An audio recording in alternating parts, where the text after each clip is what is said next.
하나님 말씀 출애굽기 23장 1절에서 13절입니다. 한 절씩 교독하시겠습니다. 너는 거짓된 풍설을 퍼뜨리지 말며 악인과 연합하여 위증하는 증인이 되지 말며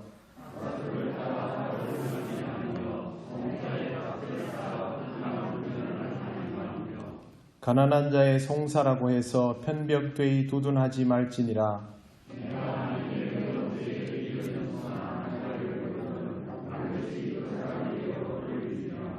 내가 만일 너를 미워하는 자의 나귀가 짐을 싣고 엎드러짐을 보거든 그것을 버려두지 말고 그것을 도와 그 짐을 부릴지니라.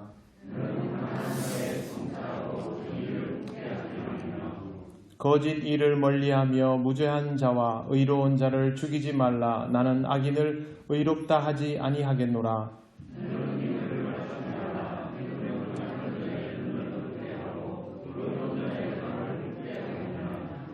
너는 이방 나그네를 압제하지 말라. 너희가 애굽 땅에서 나그네 되었었은즉 나그네의 사정을 아느니라.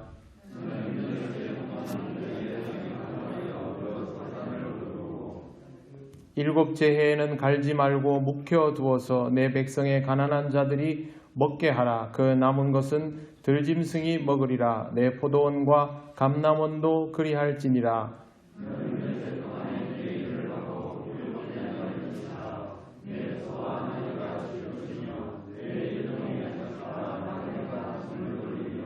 같이 읽겠습니다.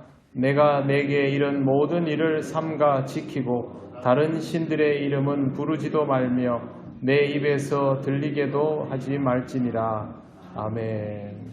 제가 요즘 고민이 되게 많습니다. 왜 그러냐면 이게 재발이 잘 된다, 항체가 형성되지 않는다, 이런 얘기들만 자꾸 귀에 들리니까 그러면 이럴 때는 어떻게 해야 되나 그 생각만 하다가 계속 그렇게 있을 수는 없겠다라는 생각을 했습니다. 그래서 우리가 할 수 있는 것들은 최선을 다해서 하고 또 이 시대에 맞는 방식들로 적응해 나가는 것이 좋지 않을까 그런 생각도 하고 이참에 수요 기도에도 조금 스타일을 좀 바꿔볼까 그것도 고민 중인데 하다가 보면 조금씩 방법이 조금씩 바뀔 수 있습니다. 근데 여러분 이번에 유연하게 잘 대처하셨으니까 여러분도 그렇게 탄력성 있게 대처하면서 잘 따라와 주시면 좋겠습니다.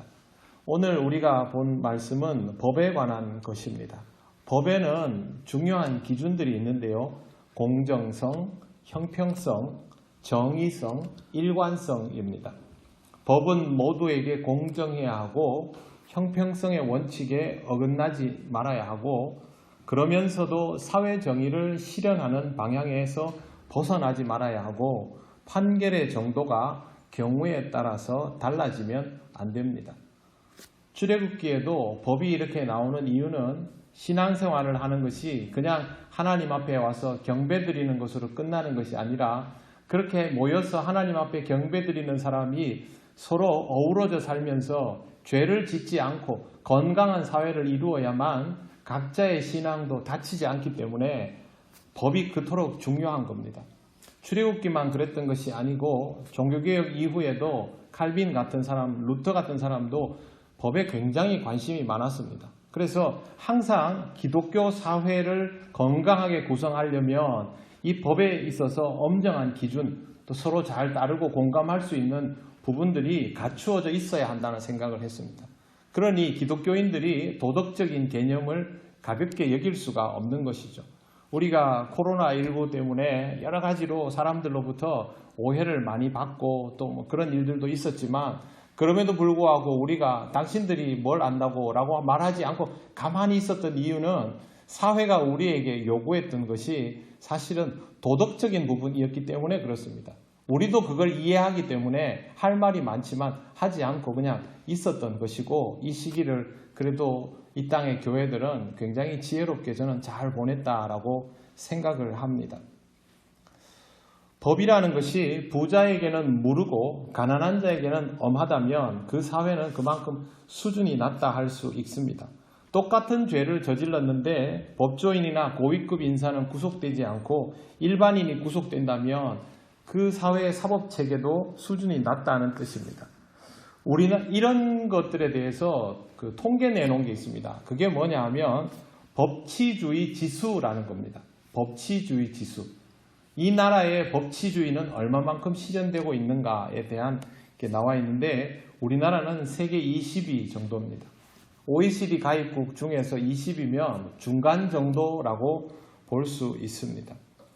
예전에는 14위, 11위까지 올라갔는데 2016년부터 좀 떨어져가지고 2017년에 20위 정도고 지금은 아직 안 나와 있습니다. 공정한 재판은 법조인에게만 책임이 있는 것이 아니라 그 재판에 임하는 모든 사람에게 책임이 있습니다. 제일 먼저는 증인이지요. 1절 말씀해 보시면 너는 거짓된 풍설을 퍼뜨리지 말며 악인과 연합하여 위증하는 증인이 되지 말며 그렇게 됐습니다. 풍설이 뭐냐 하면 평판입니다. 다른 사람에 대한 평판인데 이 평판을 왜곡되게 하는 것, 나쁘게 하는 것, 이게 거짓된 풍설입니다. 먼저 법을 지키기에 앞서서 누군가에 대한 나쁜 평판을 만들거나 퍼뜨리지 말아라 하는 겁니다. 이거에 대해서 제재를 가하겠다라는 것이죠. 왜 제재를 가할까요? 이거 아주 큰 잘못이라는 말입니다.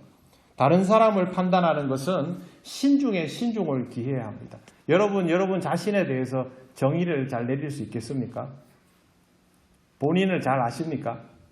잘 모르시죠? 오해 많이 받으시죠? 예, 오해 많이 받습니다. 내가 알고 있는 나와 남이 알고 있는 내가 너무 다르다라는 생각을 많이 하죠. 나도 나를 잘 모르겠는데 다른 사람은 나를 단편적으로 보고 규정을 참 잘 할 때가 많습니다. 그런 것들이 쌓이고 다른 사람에게 전달되면 이게 풍설입니다. 근데 이게 왜곡된 부분이 요만큼이라도 있으면 그때부터는 거짓된 풍설이 되는 것이죠. 안타깝게도 요즘 시대는 이걸 좀 가볍게 여기는 경향이 있습니다. 전 세계적으로 가짜뉴스가 문제가 되고 국가별로 이제 벌금을 매기거나 형을 집행하는 단계까지 와 있고 우리도 국회에다가 계류를 하고 이렇게 할 실정입니다. 왜 이걸 법적으로 제재를 가할까요? 옛날 같으면 이거 가지고 그렇게 하지 않죠.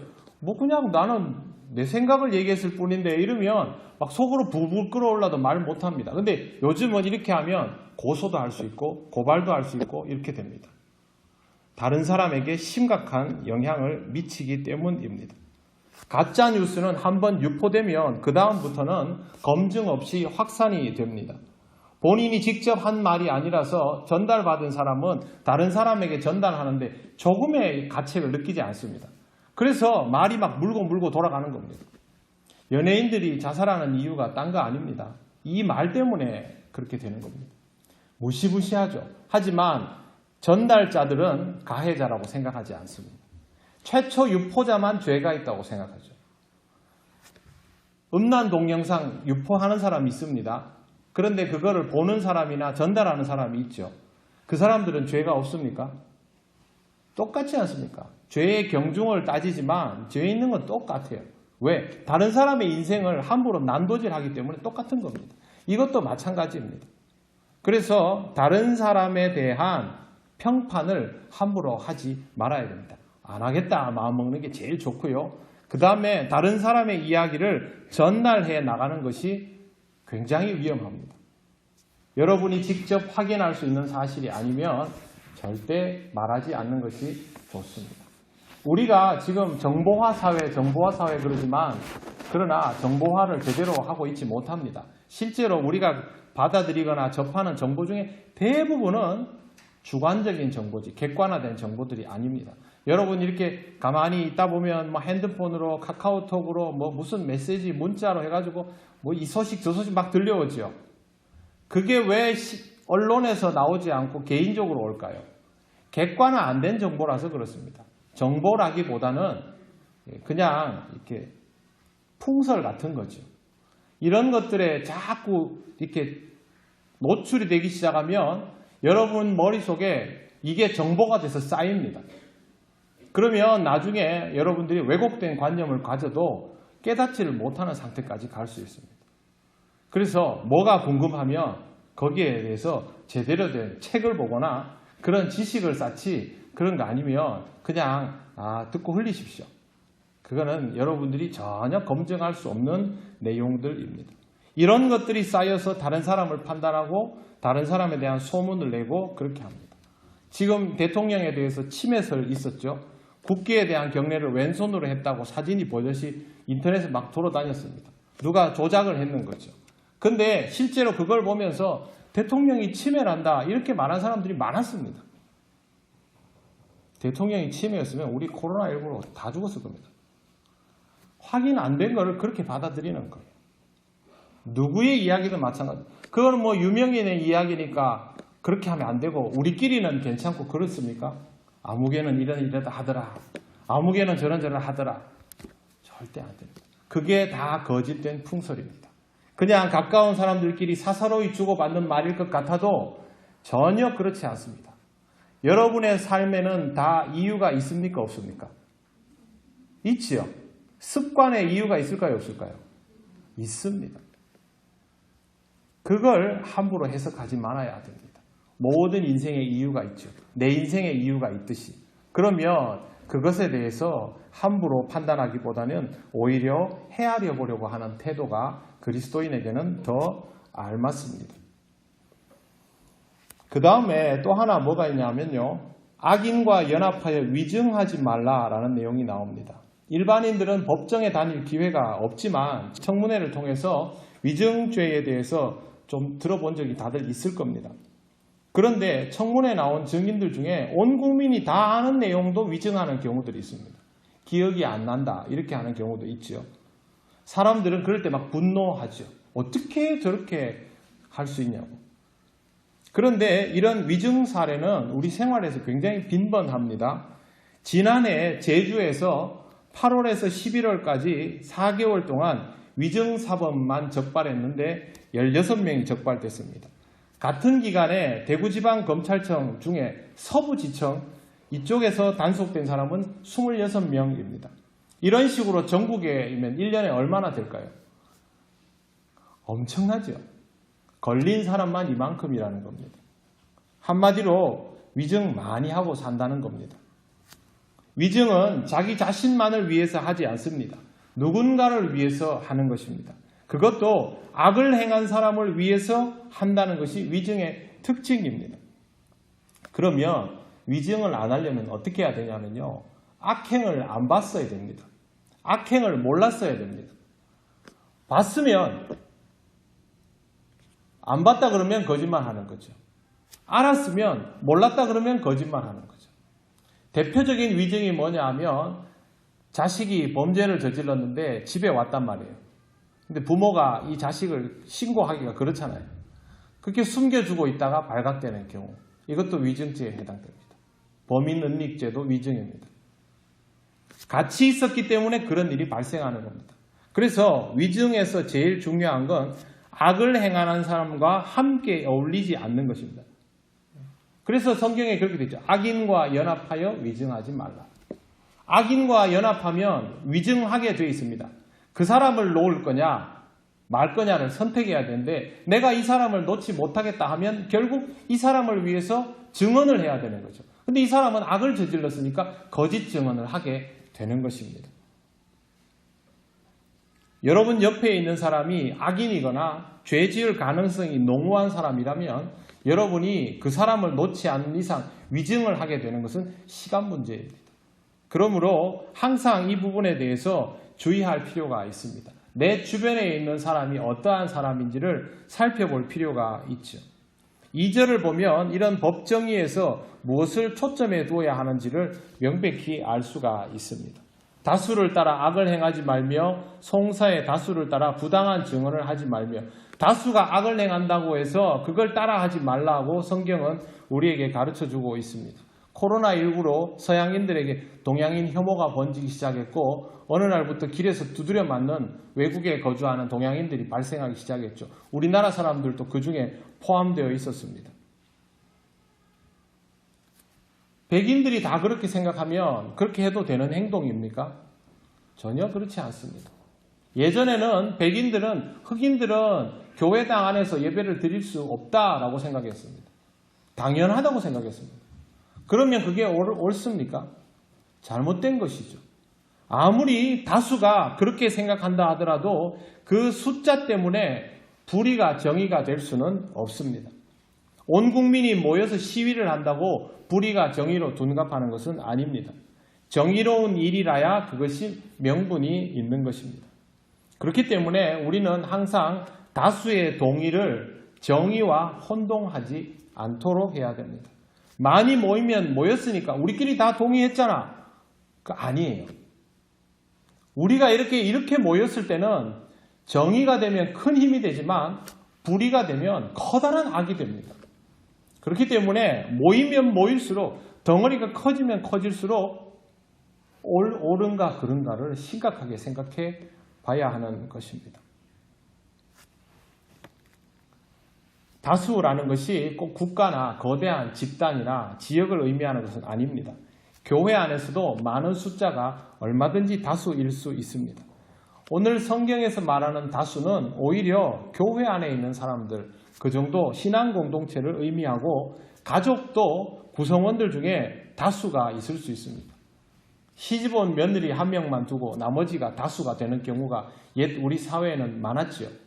지금은 이런 현상들이 거의 사라지다시피 하고 있지만 불과 얼마 전까지만 해도 이런 일들이 빈번했습니다. 그러면 시집온 며느리는 이 가정의 가치관에 무조건 복종할 수밖에 없었죠. 온 가족이 잘못된 판단을 내려도 다수가 동의했기 때문에 한 사람은 입도 못 대는 거죠. 교회도 이런 실수를 할 수 있습니다. 그렇기 때문에 교회는 더더군다나 옳고 그름에 대한 기준을 선명하게 가지고 있어야만 합니다. 집단이 곧 정의라고 착각하는 것 굉장히 위험합니다. 민주주의는 다수결에 의해서 결정이 되지만 그 민주주의의 다수결에 의해서 결정되는 것은 절대 선은 아닙니다. 만약 이걸 주의하지 못하면 한 걸음 더 나아가게 됩니다. 송사의 다수를 따라 부당한 증언도 하게 되는 것이죠. 한마디로 말해서 편먹는 겁니다. 편을 먹는 것은 좋지 않습니다. 신앙 공동체 전체가 잘못된 결정을 내릴 때가 있고 그건 다수가 거기에 동의하고 증언도 하고 따라도 주고 했기 때문에 그런 일이 발생합니다. 이런 게 얼마나 큰 위험이 되는지 다른 사람에게는 얼마나 큰 상처가 되는지 깊이 생각하지 않는 것이죠. 한국 사회에도 집단 이기주의가 굉장히 큰 문제가 되어 왔지 않습니까? 왜 그게 큰 문제가 되냐 하면 작은 문제일 때 심각하게 고민을 안 하기 때문에 그렇습니다. 저는 항상 이 부분을 염려합니다. 우리가 하나님을 사랑하고 신앙생활도 잘하고 싶고 나름대로 열심히 하고 착하게 살려고 노력하고 다 하는데 이런 것들을 잘 못해서 신앙생활을 못하는 게 되어버리면 얼마나 억울하나 그 생각을 합니다. 하나님을 경외하는 일은 이것도 포함된다는 것을 꼭 생각을 하시기 바랍니다. 그래서 그리스도인은 모범적인 시민이어야 하고 또 다른 사람들보다 더 도덕적이어야 하고 법도 지킬 줄 알아야 합니다. 그게 안 되면 우리가 이 사회에서 제대로 쓰임새 있게 살아가지도 못하고 또 사회 구성원들이 우리가 하는 말을 귀담아 듣지도 않습니다. 오늘 우리 노회에 목사님 한 분이 저한테 메시지를 보내왔어요. 뭐냐 하면 교회 코로나19 때문에 단속을 하러 지도를 하러 오는 공무원이 계속 와가지고 처음에는 이것저것 잔소리하고 막 이랬는데 감사원금을 가지고 온 거예요. 그래서 왜 그렇게 됐냐 그랬더니 올 때마다 그분들한테 먹을 거를 계속 대접을 하면서 굉장히 친절하게 했답니다. 그랬더니 나중에 교회가 이렇게 노력하는 것을 보니까 나도 신앙에 대해서 좀 생각을 해봐야 되겠다. 그렇게 답이 온 거예요. 여러분 처음에 와서 막 지적하고 잔소리하고 이런다고 해서 거기다가 막 마주쳐 올렸으면 이런 결과가 올까요? 그 교회가 예배를 드리는 기간이 그토록 힘들었지만 그 사람 한 명을 구원할 수 있다면 그보다 더 힘든 일도 얼마든지 감당할 준비가 되어 있는 게 교회 아닙니까? 우리가 생각하기에 좀 답답하고 불편해 보이는 것들이라도 우리가 감내하면서 그렇게 지켜나가면 이 사회가 교회를 다시 볼 그런 날이 옵니다. 저는 교회가 지금 나름대로 잘 대처해 왔고 이제부터는 이 시대가 요구하는 것들을 체크해 가면서도 우리 신앙을 건강하게 유지해 갈 방법들을 더 기도하고 고민해야 될 때라고 생각을 합니다. 그러면 여러분 이 사회가 기준 잡아놓은 법들도 가볍게 여기지 마시고 유념하여 잘 살피시기를 바랍니다. 이러한 것들을 잘 하려면 우선 정의에 대한 개념이 똑바로 잡혀 있지 않으면 불가능합니다. 정의에 대한 기준이 없으면 분명히 잘못을 저지릅니다. 내가 곧 정의다, 내 판단은 틀리지 않아, 이런 생각은 하지 마시고요. 항상 무엇이 정의인가, 무엇이 불의인가에 대해서 나름대로의 지식을 좀 쌓고 공부를 할 필요가 있습니다. 경험과 지식이 합쳐져야 됩니다. 경험과 지식이 합치지 않고 하나만 가지고 있으면 조화를 이루지 못하면 우리가 가지고 있는 사회적 정의가 이 세상에서 생각하는 정의와는 따로 놀아버릴 가능성이 높습니다. 여러분 로마에 복음이 전해진 것은 그리스도인들이 잘했기 때문입니다. 다른 이유 없습니다. 그리스도인들이 로마 사회에서도 잘했기 때문입니다. 어떤 사람들보다 더 로마를 위해서 잘 일했던 사람들 때문에 그게 된 거예요. 이 시대가 우리에게 무엇을 말하든지 간에 우리가 이 시대에서 우리의 소임들을 잘하면 결국 교회는 다시 부흥합니다. 복음은 다시 전해지게 되어 있습니다. 하나님이 우리에게 이런 숙제를 주신 것은 우리가 이러한 것들을 감당할 수 있는 사람들이기 때문에 주신 것이라고 저는 생각합니다. 그래서 여러분 스스로 생각을 바꾸십시오. 적당히 교회 다니는 그런 생각하지 마시고 여러분 나름의 삶을 스스로 챙겨가면서 그렇게 신앙생활 하시고 항상 영적으로 성장을 이루어 가시기를 바랍니다. 그래야만 여러분도 기쁘고 여러분 주변에 있는 사람들도 함께 은혜 받을 수 있는 귀한 시절을 우리가 직접 경험할 수 있습니다. 오늘 말씀드린 것 간단하게 정리를 드리겠습니다. 첫째, 함부로 판단하지 마라. 둘째, 그것을 다른 사람에게 전달하지 마라. 셋째, 악인과 어울리지 마라. 넷째, 다수의 힘을 정의로 착각하지 마라. 다섯 번째, 정의에 대해서 배우고 익혀라입니다. 이러한 것들을 여러분 항상 마음에 생각을 하시고 지금부터 이제 법에 대해서 이스라엘 법을 이렇게 보면서 지금부터 3,000년, 3,500년 전 사람들에게 하나님이 주신 이 법의 기준이 이 시대에도 변함이 없다는 것을 한번 유심히 보십시오.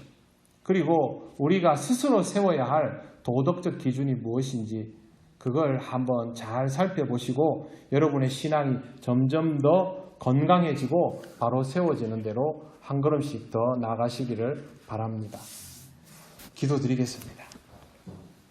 하나님 감사합니다. 하나님 우리에게 허락하신 귀한 말씀을 통해서 법 공부도 해보게 하시니 감사합니다. 법은 지키는 사람이 따로 있다고 생각했던 것이 우리이지만 하나님 조금 다른 관점에서 이 말씀 볼 수 있기를 원합니다. 또 이 사회가 우리에게 이야기하는 것들을 그냥 흘려듣지 않고 그보다 더 나은 말씀 위에 서서 능히 이 사회의 요구들을 채우고도 남는 그리스도인들이 되게 하여 주시옵소서. 감사드리며 예수님 이름으로 기도드립니다. 아멘. 네, 제가 여러분 기도 제목 내주신 것들을 이렇게 보면서 기도하고 하면 기도 제목 중에 어떤 기도 제목이 제일 많을까요? 무엇에 관한 기도? 믿음, 또요? 가족. 가정에 대한 기도 제목이 정말 굉장히 많습니다. 그런데 여러분 가정에 대한 기도의 제목이 어디로 귀결되면 제일 좋겠습니까? 여러분 가정에 제일 중요한 게 뭘까요? 힌트. 건강일까요? 신앙일까요? 번성함일까요? 신앙이죠. 네. 물론 우리는 다 기도합니다. 가족이 건강하게 또 우리 가족들이 일이 잘 되게 신앙이 좋게 한데 여러분 이 모든 것들의 열쇠는 신앙입니다.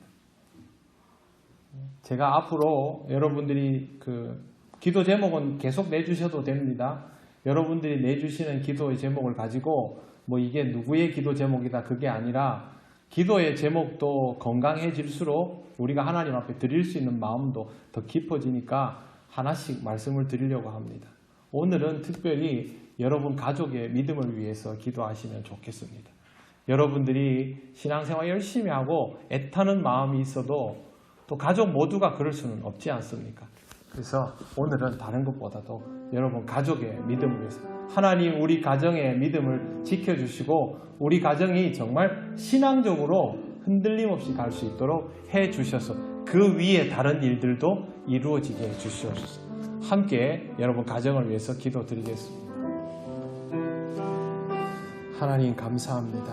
하나님께서 우리에게 허락하신 귀한 가정들, 사랑하는 우리 가족들, 하나님 정말 신앙생활 잘하면 좋겠지만 우리 자녀들 그렇게 하지 못할 때 많아서 마음 쓸 일 너무도 많습니다.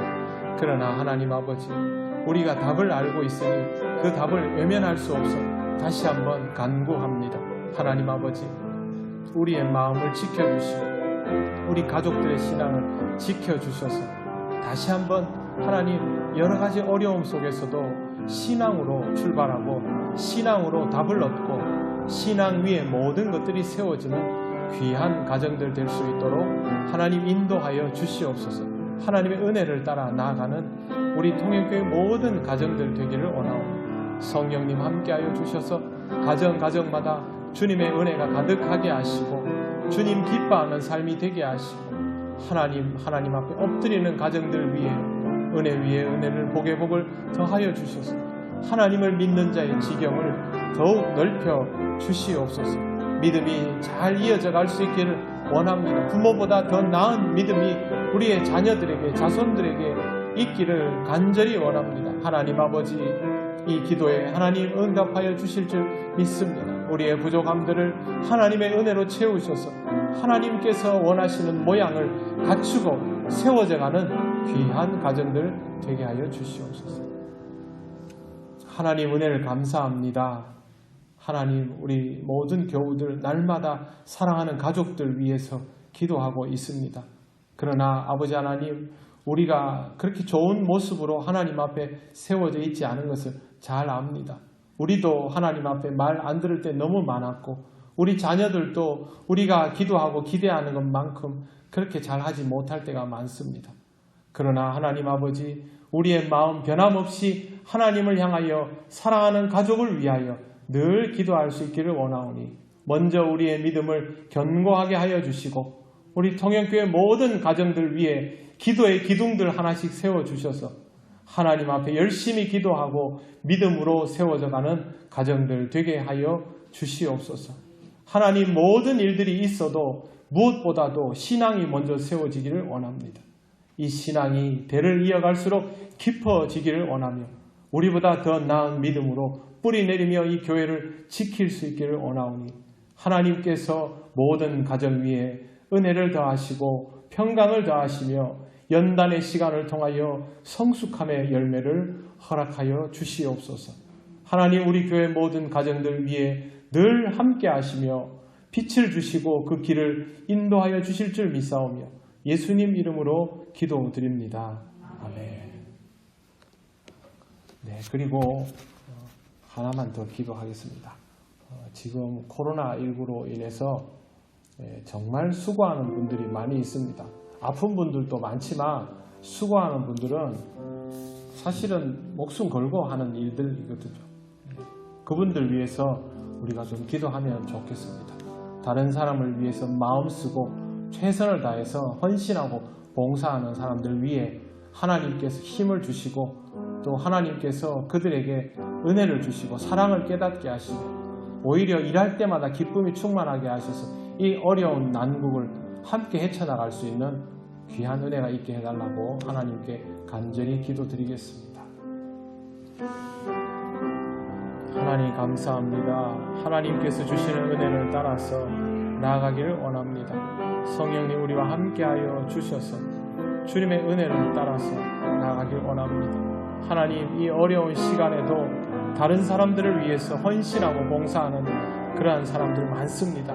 하나님 아버지, 우리 자신을 지키기도 두려워하는 이 상황에 자신의 목숨을 내어주며 또 자기 희생을 해가면서 그렇게 다른 사람을 돌보는 이들을 하나님 그들을 사랑하여 주시고 복 주시고 은혜 주시고 평강 주시기를 원합니다. 아버지 하나님 그들의 수고가 헛되지 않게 하시고 이 땅에 하나님께서 질병을 종식시켜 주시고 하나님 아버지 우리의 부족함들을 깨닫고 서로의 사랑을 더욱더 확인하는 은혜의 날이 속히 오게 하여 주시옵소서.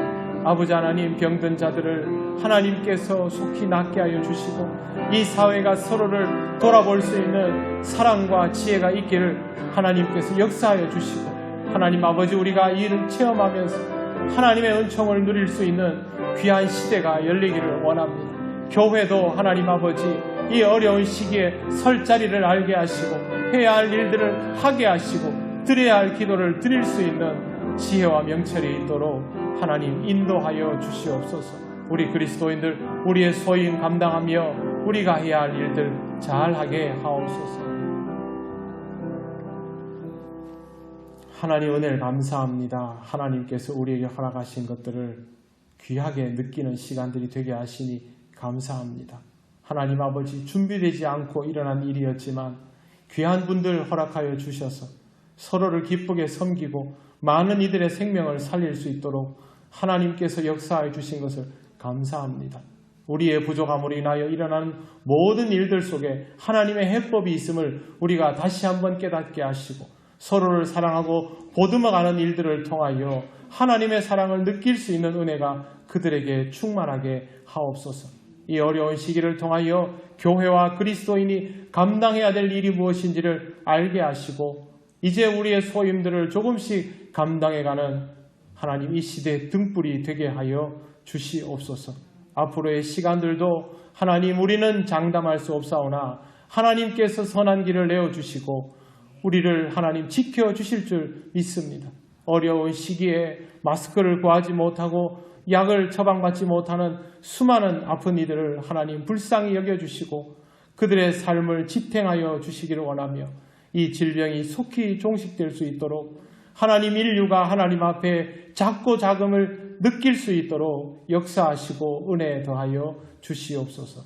감사드리며 예수님 이름으로 기도드립니다. 아멘.